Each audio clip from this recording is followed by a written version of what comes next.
علماء کرام دین کے وارث ہیں، ان کی عزت، ان کا احترام اور ان کا اکرام یہ ہم پر لازم ہے اور ضروری ہے۔ علماء کا خیال رکھنا چاہیے۔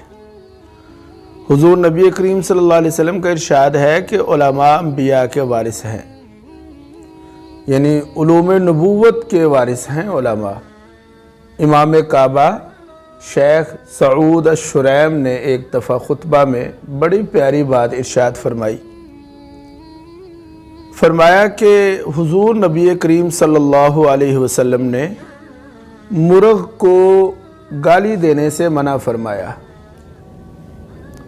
اور مرغ کو گالی دینے سے منع اس لیے فرمایا کہ مرغ جو ہوتا ہے وہ جگاتا ہے، فجر کی نماز کے لیے اٹھاتا ہے۔